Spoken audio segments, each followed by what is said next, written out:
Assalamualaikum warahmatullahi wabarakatuh. Perkenalkan, nama saya Diva Cynthia Putri Nisandi dengan NIM 23105111073.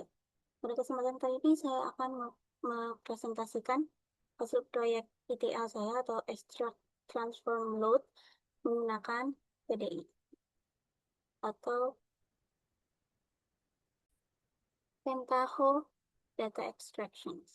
Oke, di sini saya melakukan proyek ini menggunakan online retail dataset. Oke. Mulai dari table of contents, yang pertama apa sih yang akan kita lakukan terlebih dahulu, yaitu input dataset, kemudian filtering, sorting, check duplicate, check null value, dan melakukan transformasi, dan yang terakhir load data. Dan juga saya menambahkan analisis berdasarkan load data yang saya buat.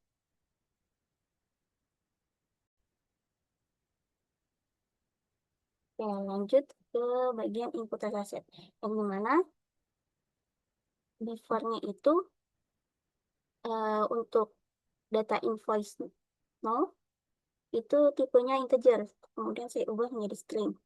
Kenapa? Karena sebelumnya itu ada karakter C di dalam invoice no ini.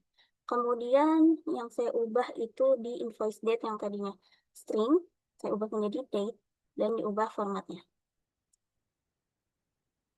Lanjut ke tahun. Bisa dilihat di sini, saya menginputkan data CSV-nya, kemudian saya melakukan perubahan di sini. Lanjut ke filtering.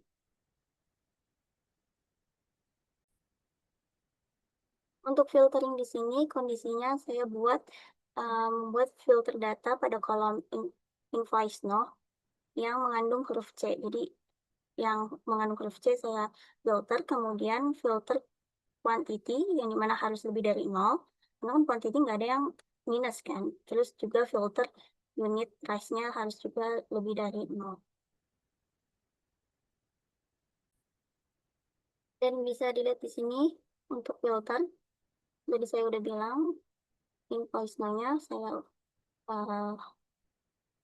filter yang mengandung huruf C. Ya, kenapa? Karena huruf C itu artinya cancel. Jadi supaya tidak ada minus revenue gitu. Terus juga quantity dan juga unit price. Kalau bisa dilihat secara langsung di dalam datasetnya, tadi saya bilang ada huruf C di sini, artinya si user ini melakukan cancel pembelian produk atau return. Tuh.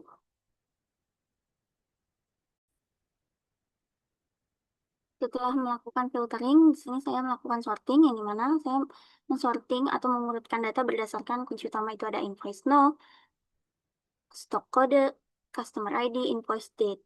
Karena tujuannya supaya proses pencarian duplikat nanti lebih cepat. Nah, lanjut ke cek duplikat di sini. Saya menggunakan step unique rows, ini mana menghapus data duplikat yang memiliki informasi sama persis di setiap barisnya dari field ini, invoice no, stock code, customer ID, dan juga invoice date. Kemudian juga saya mengecek missing value. Ternyata saat saya cek di dataset aslinya, ada banyak missing value di customer ID. Maka dari itu saya isi dengan angka random itu -1. Oke. Selanjutnya kita lihat di Pentaho. Bisa dilihat di sini tadi setelah melakukan filter, melakukan sorting. Oke, kemudian lanjut menggunakan step unique rows untuk mengecek duplikat, kemudian mengisi missing value pada customer ID. Setelah melakukan filtering, sorting, dan lain-lainnya, kita bisa lanjut ke transformasi to feature engineering. Yang pertama, saya akan menghitung menggunakan step calculator.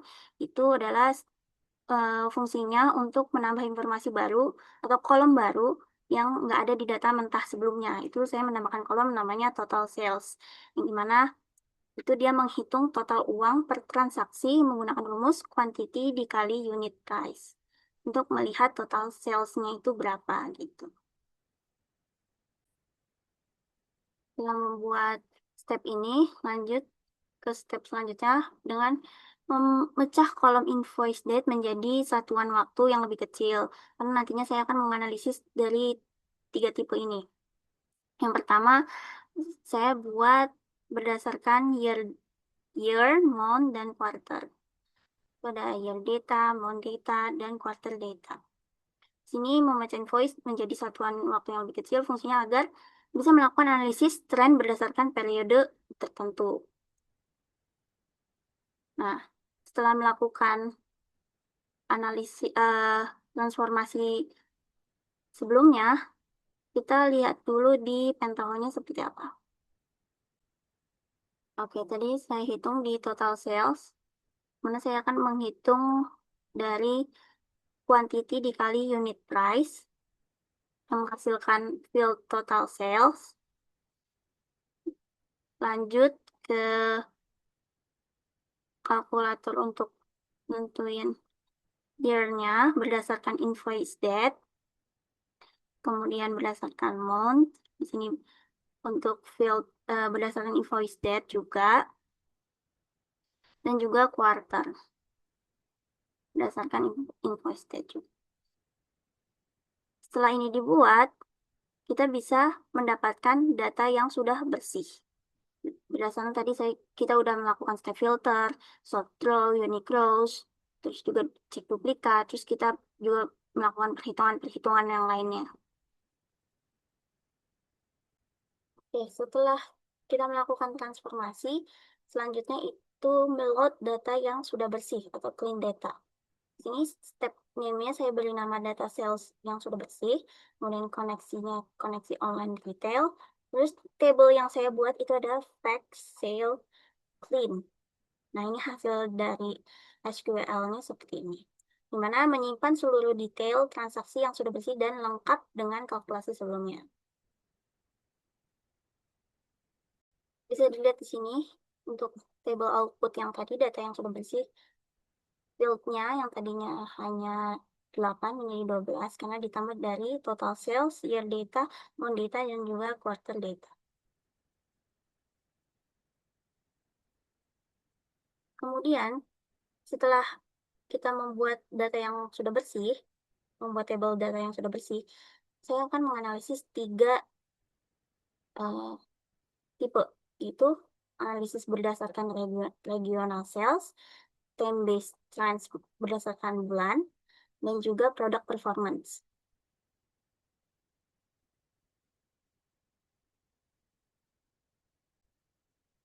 Di sini saya mengeload table untuk region analisis.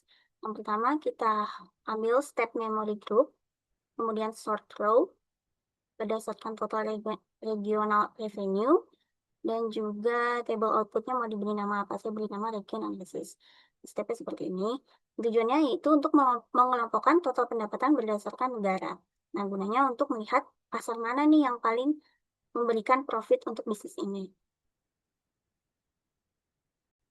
Untuk prosesnya, mulai dari step data sales yang udah bersih, table tersebut, kita arahkan ke regional sales. Di sini, menggunakan step memory group by. Berdasarkan grup fieldnya, kita pilih country, karena kan di sini untuk ngecek berdasarkan regional sales. Kemudian di sini agregatnya, saya menggunakan total regional revenue, subjeknya total sales, dan type-nya sum. Kemudian saya melakukan sorting di sini untuk membuat ranking gitu berdasarkan field name-nya. Di sini saya beri nama total regional revenue dan ascendingnya no, atau bisa dibilang descending. Setelah diurutkan, di sini saya buat tabelnya, namanya region analysis.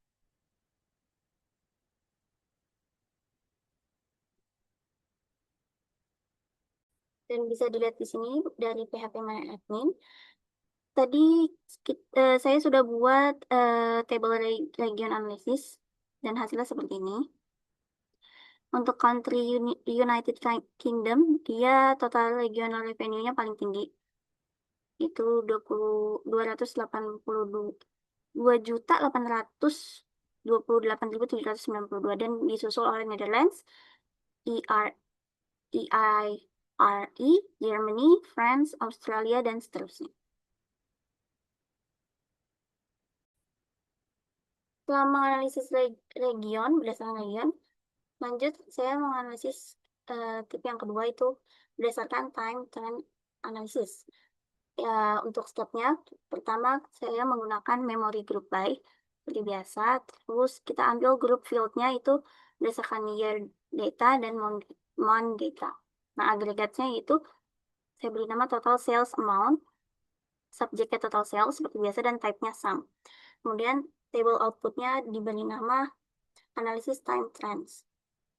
Nah, mengagregasikan pendapatan berdasarkan tahun dan bulan fungsinya untuk melihat fluktuasi penjualan dan pola musiman atau seasonal trends. Dan bisa dilihat di sini, kita ambil dari data sales bersihnya, kemudian kita ambil step ini, memory group by, yang sudah dijelaskan sebelumnya. Kemudian buat nama tabelnya di sini. Oke, selanjutnya kita cek di PHP My Admin. Seperti apa? Oke, tadi table yang kita buat namanya analisis time trends. Nah, di sini kita bisa lihat ternyata untuk di sini 2010 bulan 12 total sales amount-nya paling tinggi yaitu 265.306. Dan disusul 2011 itu di bulan pertama. Jadi kayak dari akhir tahun 2010 sampai awal tahun 2011 dia tinggi. Kemudian disusul dengan bulan kedua, 3, 4, dan seterusnya.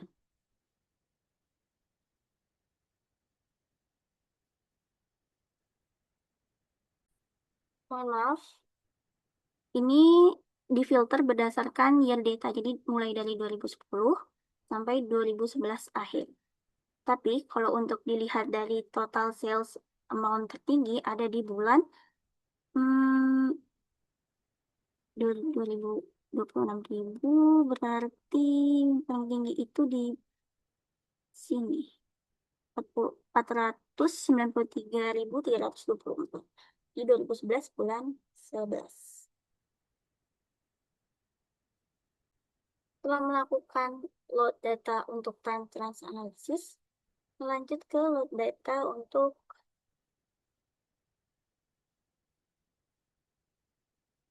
product performance. Berdasarkan product performance, di sini seperti biasa saya menggunakan memory group by.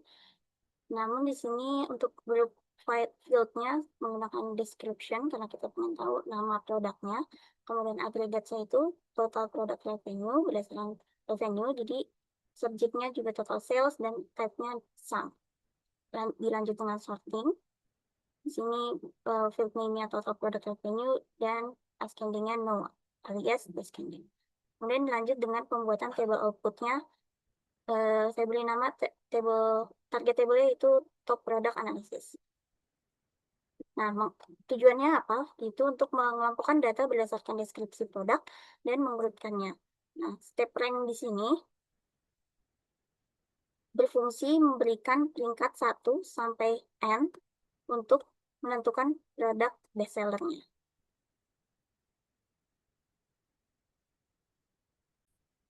Nah, bisa dilihat di sini, dimulai dari memory group by, untuk group field-nya description, atau nama dari produknya, dan juga berikutnya seperti ini. Kemudian tadi ada saya bilang step rank, di mana di sini diurutkan jadi sorting, jadi ngeranking dari yang revenue-nya tertinggi dari sebuah produk sampai yang terendah. Kemudian dibuat sebuah table, namanya top product analysis. Kita bisa lihat di PHP My Admin-nya seperti ini. tadi namanya Table Top Product Analysis. Kita bisa lihat di sini ternyata untuk revenue tertinggi itu ada di Paper Craft Little Beardy. Kemudian disusul oleh .com Postage, Agency Cake Stand, Three Tire, dan lain sebagainya.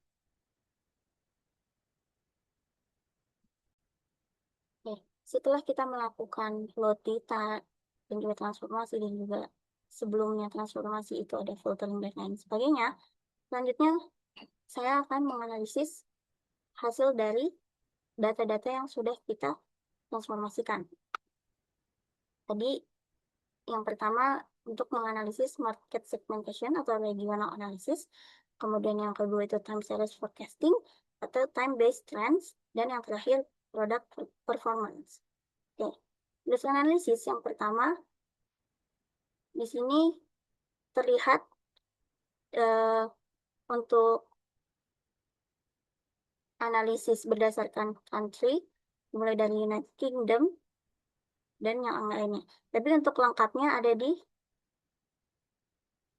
ini, di PHP-nya ini, bagian analisis. Bisa dilihat di sini. Dan ternyata United Kingdom itu penyumbang revenue terbesar untuk bisnis ini. Itu di angka sekian. Dan penyumbang revenue terkecil itu ada di Iceland. Itu cuma 1.502. Kemudian dilanjut dengan analisis kedua, yaitu berdasarkan time series. Di sini ternyata di bulan 2011, total sales amount-nya itu tertinggi, yaitu di angka 493.324 dibandingkan dengan bulan lainnya.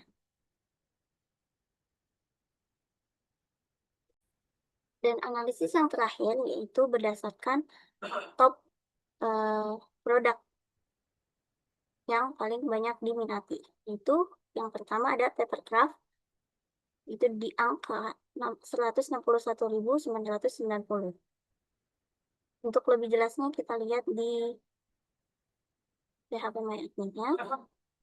Kita bisa lihat di sini untuk bagian terendahnya itu ada di produk apa. Nah, ternyata bagian terendah itu ada di produk lunch bag.